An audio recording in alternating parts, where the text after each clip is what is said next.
What's going on, everybody? Welcome to the channel. We're going to be checking out Five Finger Death Punch today. This is a band that I was once really into, liked a lot of the stuff that they were doing. Then all of a sudden they started doing all kinds of covers, so I started calling them Five Finger Death Cover because, well, they were pretty much killing some of the covers that were really cool songs, and they just kind of, yeah. So this is something new. I'll give them another shot because I love the sound. I love the instruments. I love the way they produce the songs, the energy that they put behind it. These guys do have talent when they're not doing covers. A lot of the stuff that they do that are originals kick ass, and it's really cool and fun to listen to, usually full of crazy energy. And let's see what this one's all about. This is Nails in the Coffin.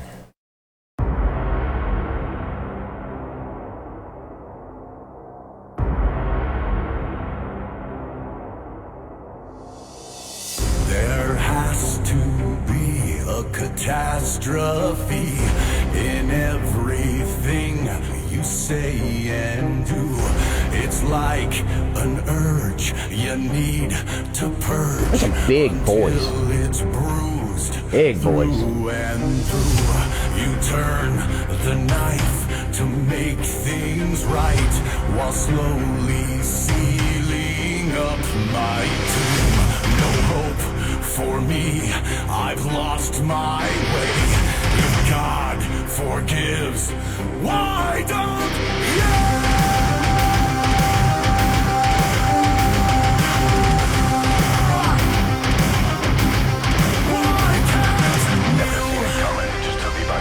His timing is purposely off, and it's throwing me off because he holds the note or he puts a pause in there and waits just an extra beat to start the song or start the word, and you expect it to fall on a certain beat and it falls on the beat just after it, the beat just before it. So he changes timing up with the vocals.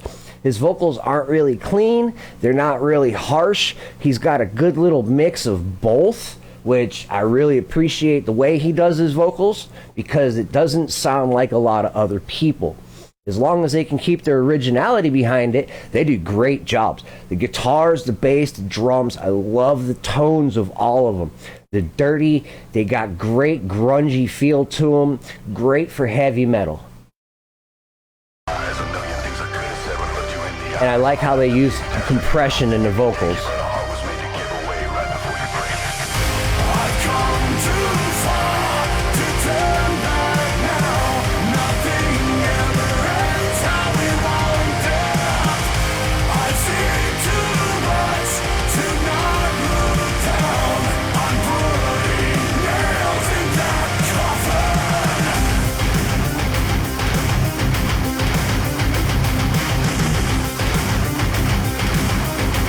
Oh, that's a 1, 2, 3, 4 chug. It's not just a 1, 2 chug. Love the way they're adding extra notes in that chug. It gives it a lot more fullness and thickness to the chug. Love how he's stretching out the vocals. He's got great vocals. The way he can hold notes and just push them through is just perfect. Love it. Yep, this is definitely a worthwhile listen. Okay, I will give it to them on this one. I was very hesitant and reluctant. I was like, should we? Let's. You take my blood, turn it to mud. I hope it's. He's good about putting emotion behind the song too, which is a unique thing with a lot of bands. It hurts to think you've left my heart this black and blue. I tried to hide from my demise, but there's no way to bend the truth. So now I curse this lonely hearse and leave my worst here with you. Never in a million years I think you run away, but I guess there's something that you do and nothing looks the same. And even though we lost control and everything is wrong. See, those are the unexpected changes. I was expecting him to go out and just start doing some kind of crazy heavy screams and everything. Nope. They went in, they compressed the vocals, shrunk it right down, and gave it more of a, you're talking on a microphone or a CB kind of sound, which makes you stop and really pay attention to what they're saying. I don't personally listen to lyrics. I listen to the music behind the lyrics. I use the vocals as just another instrument. So as long as they fit in the song where they're supposed to, how they're supposed to, the song goes well. This is absolutely really cool. I like the way they've got it set up, the way they've produced it, and the arrangement behind the music. It's going really well. And I mean, overall, it seems like a pretty cool song. Great hook, great drive. I love the unique changes and how he's putting emotion behind the vocals. It adds to it when you can feel the song, not just hear the song, but you can feel the emotions behind the song. It really brings a lot more to the table when it comes to the song itself.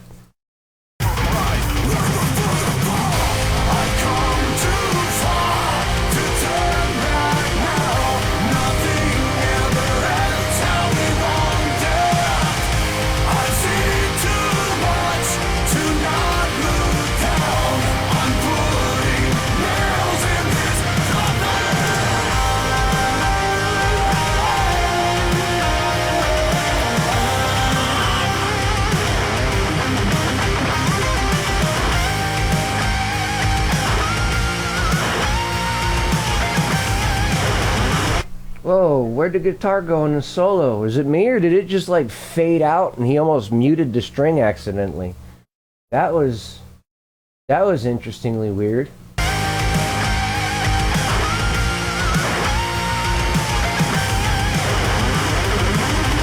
Okay. Fast. I love it.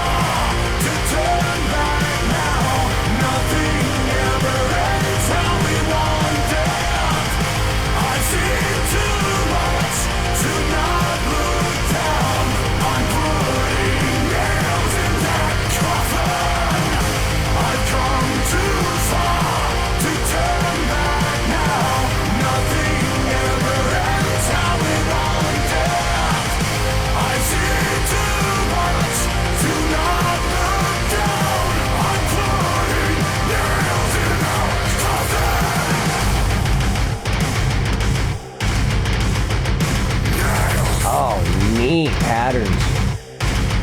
Everybody's locked in.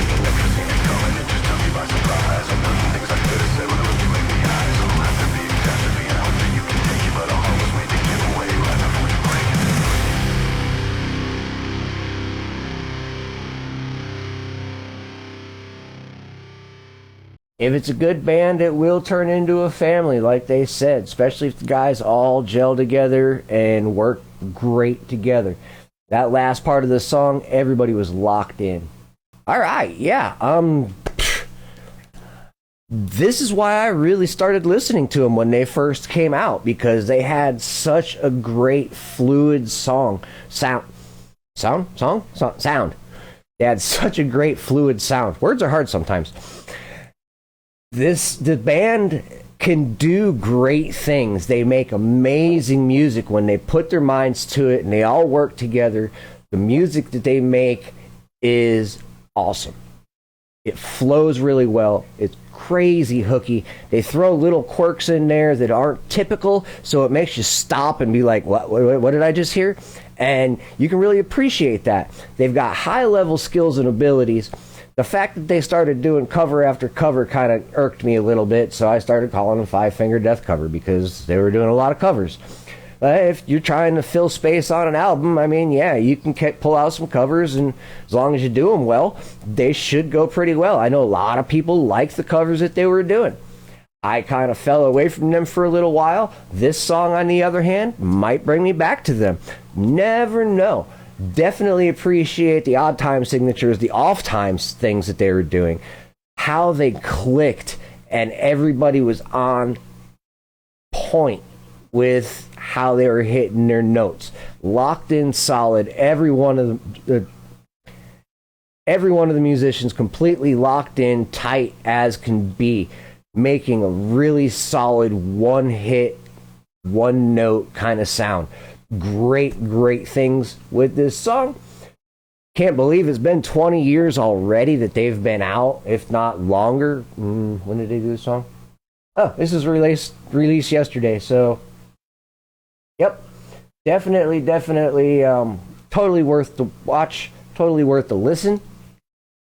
Kind of opened my eyes back up to them because it'd been a while since I really listened to them. You know, sometimes a band does stuff and you're like, I'm tired of it. Kind of like me with Pantera. Pantera got played on the radio for so long. They played the same songs over and over and over again. You just get burned out on hearing them.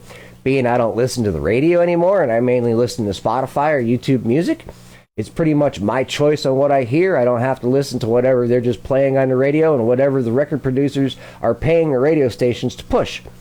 Pretty much, if they want a band to go big, they say, here's their money, here's the song, play this song, put it in rotation 3-4 times a day, 5 times a day, God knows how many times a day. If you really want to force feed somebody a band, they just keep pushing it to you every day. That's how they make bands big. That's how they get their money back from their investment in the band.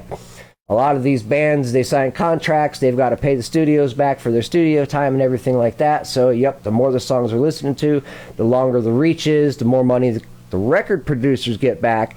Not the more money the band gets paid. The more money the record producers get paid back because the bands don't really make much off albums. And come to find out, I've heard a couple of people say that they've got to work a second job while they're touring because the tour doesn't even pay them their yearly needed bills, which is sad. If you're going out on tour with people, you should be able to at least make enough money to cover your bills.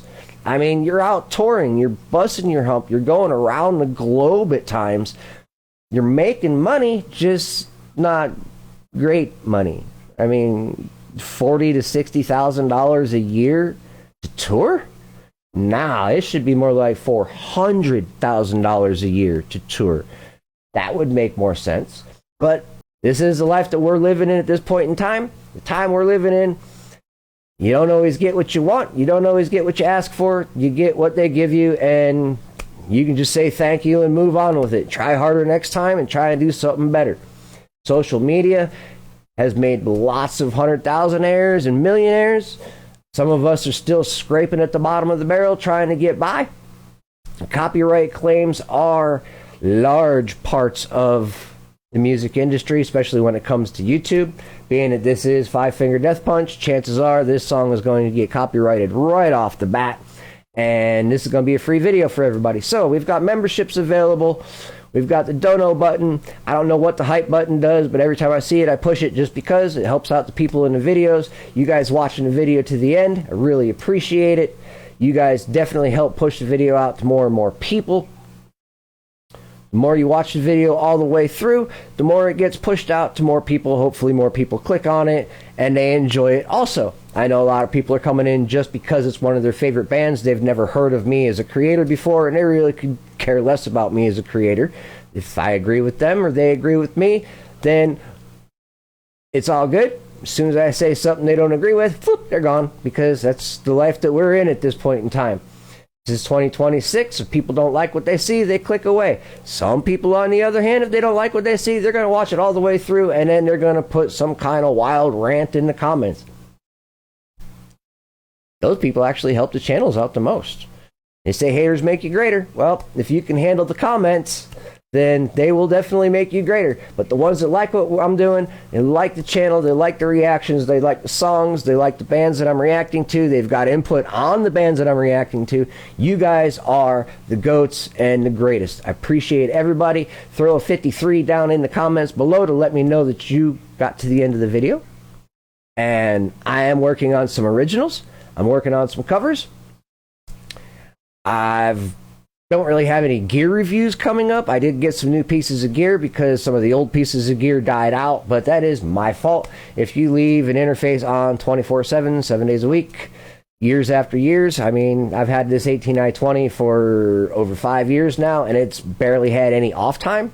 Yeah, it's kind of dying out on me. Had to get another one. It is what it is. I'm not easy on equipment. I'm good at abusing equipment. And sometimes I'm cheap, and all the used equipment I get mostly is broken anyway, so I got to fight with that too. It is what it is. When you're cheap, you deal with cheap stuff. If you've got the money to drop on expensive stuff, you do that. I'll see you guys in the next one. Have a great day. Thanks for watching with me. Thanks for hanging out.